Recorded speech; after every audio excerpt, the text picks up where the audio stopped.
It's a great honor and a true blessing to be in the presence of His Holiness, the great 14th Dalai Lama of Tibet. His Holiness, the Dalai Lama, as we all know and agree, is the beacon of hope for the whole world, messenger of peace and compassion around the world. And for Tibetans, he is the life and soul of Tibet. Today is the Tibet Support Group's 7th meeting. I doubt there is anyone who has not met His Holiness the Dalai Lama, who is not touched by his message of compassion, and who is not his friends. You all are here, we call you all are the friends of Tibet and Tibetan people, but truly, first and foremost, you all are the friends of His Holiness, the great 14th Dalai Lama of Tibet.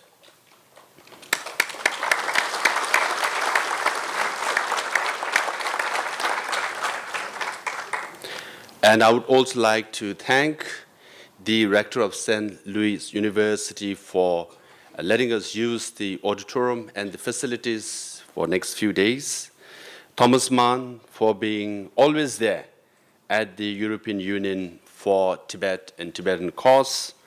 And my friend Henry Malusi for being very courageous to come to Dharamsala on 10th March, our National Uprising Day, when he was an official commissioner of one of the 12 commissions of the European Union. He was ranked 5th in the protocol, but who came to Dharamsala and gave a speech of encouragement and support to the Tibetan people, which means a lot to us.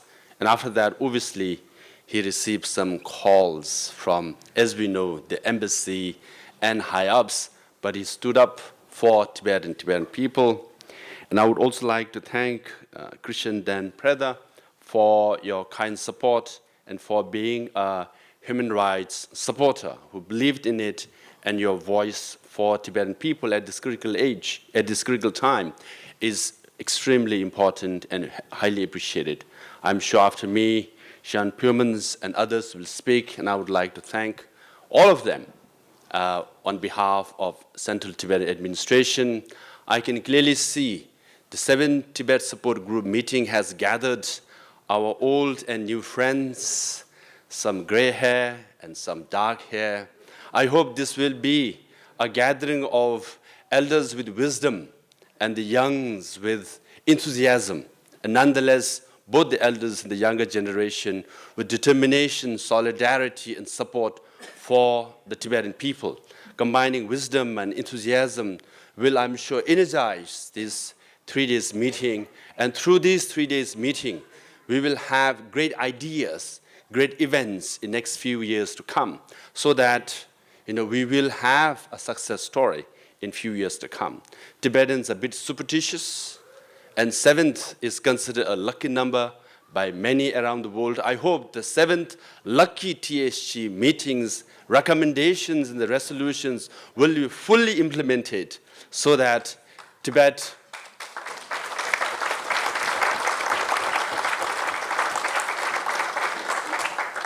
so that Tibetans in Tibet, who've been waiting for almost 6 decades, will feel that finally our aspirations and dreams have been fulfilled. And I can clearly see among our Tibet support groups, we have 250 participants from 50 different countries, including a friend Richard Gay here. And among us, we have 29 Chinese friends, and Chen Gongsheng being well known to all of you. So I want to thank sincere gratitude to all of you for being here. I know to be supporters of Tibet is not that easy. As I said yesterday, it's unpaid, it's voluntary. You have to pay from your own pocket, you have to spend your own time, and Chinese embassy keeps you busy. And higher ups with the recent economic status of the Chinese government, your own governments and leaders are also forgetting the very principles on which the European Union was founded, on which many of the constitutions of democracies around the world have been drafted. In that sense, as His Holiness Dalai Lama always says, You all are not just friends of Tibet and Tibetan people, you all are friends for justice, for peace, and for freedom. And I hope you will remind your leaders, your own leaders, from time to time, so that they can make comments, make statements, resolution, and fully support Tibet and Tibetan people. Because next few years will be critical, especially next 5 years. I would think so, because 2017 and 18 are important, because in 2017 there will be changes in the Chinese leadership. Xi Jinping is likely to stay, maybe the Chinese Premier Li Keqiang, but other 5 or 6 will change. And in the Politburo, among 20 to 23 leaders, there will be major changes. But most importantly, in the Central Committee of 300 members, 98 or 9 are already retiring or have passed away or have to leave. And then all these leadership changes will happen at the end of 2017. So we, hence, friends of Tibet and Tibetan people around the world from 50 countries, we have to send a loud, clear, and peaceful message to Beijing that it's time to engage in dialogue between the envoys of His Holiness Dalai Lama and representative of the Chinese government to resolve the issue of Tibet peacefully. And also 2018 is important because it will be the 60th anniversary of Tibetans being in exile. 60th anniversary of His Holiness the Dalai Lama, who left Tibet with 80,000 Tibetans from Tibet. On the one hand, as Thomas Mann and others testified and said, CTA, under the leadership and vision of His Holiness Dalai Lama, is a success story. Among the refugees, 60 million or so refugees and diaspora around the world, Tibetan diaspora is a success story. We have a democratic system. We run our own schools, we run our own hospitals, we run our own foreign offices. We have 265 monasteries and nunneries where 42,000 monks and nuns are educated. Thousands have gone back and revived Buddhism in Tibet. All those major monasteries destroyed before the Cultural Revolution, during the Cultural Revolution, were rebuilt and revived in exile. Because of this revival, Buddhism has gone back to Tibet and is reviving back in Tibet as well. And also around the world through the Buddhist centers, under the leadership of His Holiness Dalai Lama, Buddhism has spread around the world. And most importantly now, as His Holiness says, Buddhism as a science, Buddhism as philosophy, and Buddhism as religion. Many neuroscientists, scientists are taking interest in Buddhism. In the next 3 days in the Mind and Life conference, many scientists will engage in Buddhist wisdom of mind and mindfulness. This is the progress we have made. Yet, on the other hand, still remains a sad story. Tibetans are still repressed. Tibet is still under occupation. I'm sure you all have read recently that Larungar, one of the major monasteries in Tibet, it started in 1980 by a Reverend Jigme Phunzola. He wanted a solitary place for meditation. But then followers gathered from all parts of Tibet, including China. The monastery grew up to 20,000 monks and nuns and religious seekers. But Chinese government thought otherwise. These were voluntarily built houses and huts. In 2001, Chinese government destroyed major portion of the monastery. And this year, another major portion of monastery is destroyed, because of which 3 nuns found it unbearable that the huts that they built is being destroyed, and they committed suicide. Sering Rinzin Doma, who was 20-some years old, Sering Doma, 20-some years old, Sempa, also a very young nun. They went to this place to meditate, to pray, to gain some wisdom. But Chinese government thought otherwise. They destroyed the very sanctuary, and they committed suicide and left a note. This is everything we had. Now it's being destroyed. It's better to leave this world than stay on. This is a grim situation in Tibet, and we all know 144 Tibetans burned themselves. When someone slaps you, you feel hurt, you feel angry, but to burn oneself is not easy. You have to pour petrol or gas over your body and light and die. This is an act of determination and desperation. No one would give up one's life that easily. But Tibetans in Tibet, not just one, not just 10, not just 50, 100 and 144. This reflects how repressive the Chinese government policies are, how systematic the pain and sufferings are. Hence, they find it unacceptable and is not changing for the better. Recently, Tibet Autonomous Region got its new party secretary, Wu Yingji. And in the first press conference, he said, we have to criticize His Holiness Dalai Lama more strongly. This is better for the world, this is better for China. The hardline policies continues, not just in its implementation, but also in its rhetoric. And then you might have read just recently, they have increased the status of Nakchu prefecture to a city level. This is the 6th prefecture. Now there's only one left which is promoted to or elevated to the city status.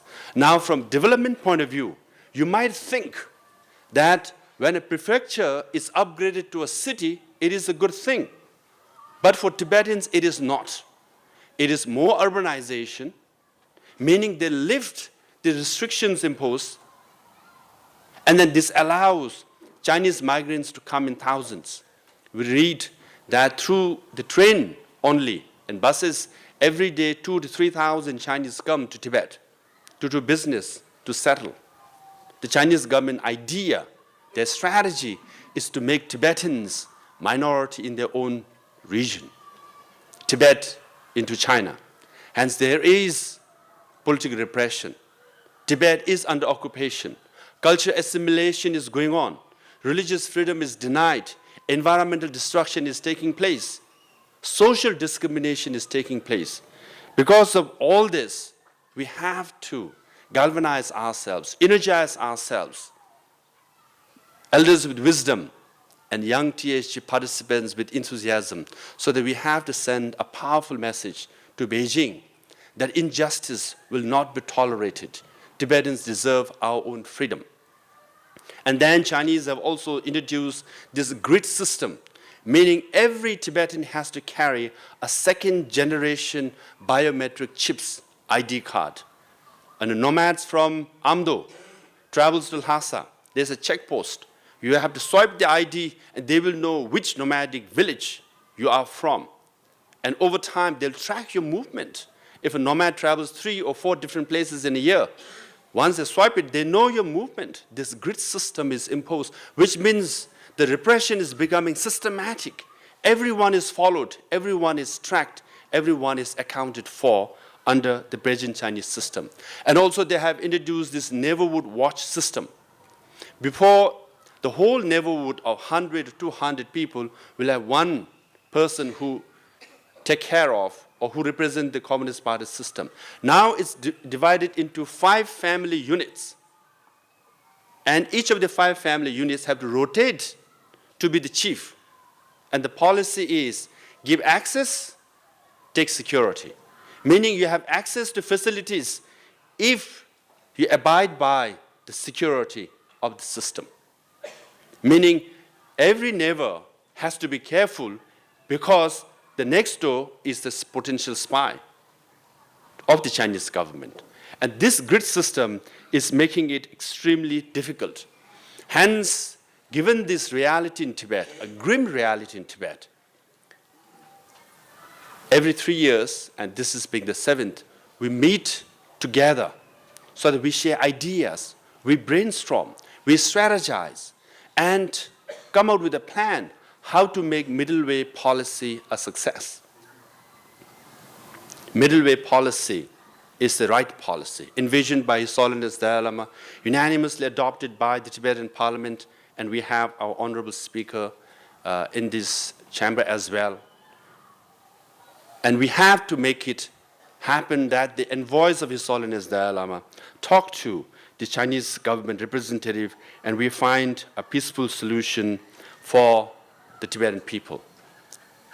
And let me conclude by saying that I firmly believe that His Holiness' vision of peace and reconciliation will succeed. I do believe the Tibetans' dream of returning to Tibet will succeed. I do believe and fervently hope, because I've never been to Tibet, that we will go back to Lhasa. We will walk the streets of Chokhang and drink butter tea with Tibetan bread. And we will walk the streets and chant in the evening.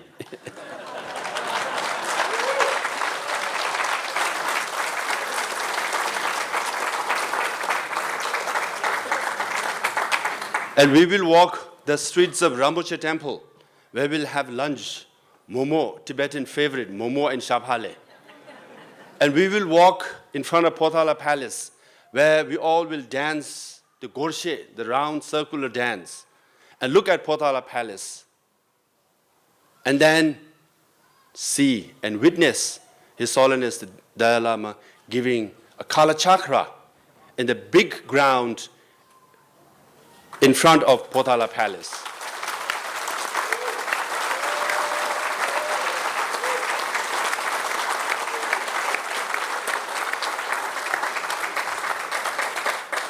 When the Chinese destroyed some of the old architecture in front of Potala Palace and created this big ground, Tibetans in Lhasa aptly named it Thugor Thanga, Kala Chakra ground. So Chinese had planned something differently, but Tibetans interpreted differently. So hence, when I say His Holiness will be and should be able to give Kala Chakra in front of Potala Palace, that is the wish of Tibetans in Tibet. They have named the ground aptly.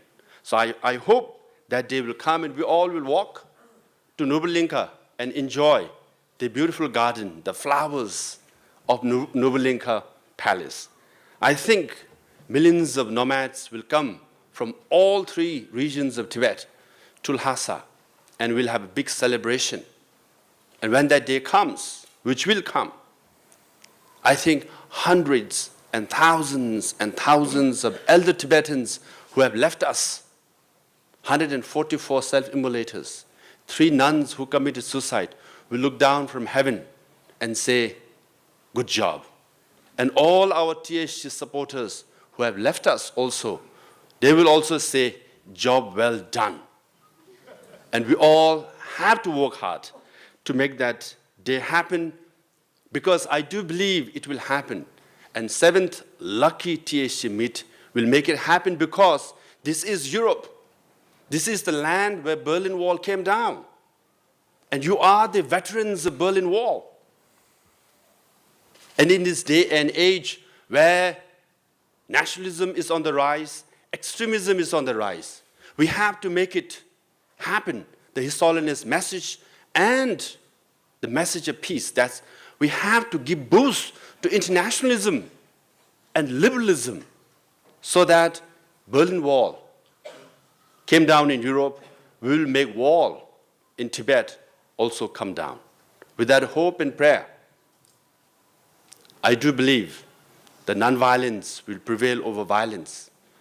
Compassion will prevail over war. Justice will prevail over injustice. And His Holiness, the Dalai Lama, will return to Tibet. And this will be one of the best stories of the 21st century. And this will happen because of our friends around the world who have come from far and wide, who have taken the trouble of coming here and be with us and send a clear message to Tibetans in Tibet that we are with you. To Beijing, it's time to listen to His Holiness and peace prevail in Tibet also. Thank you very much.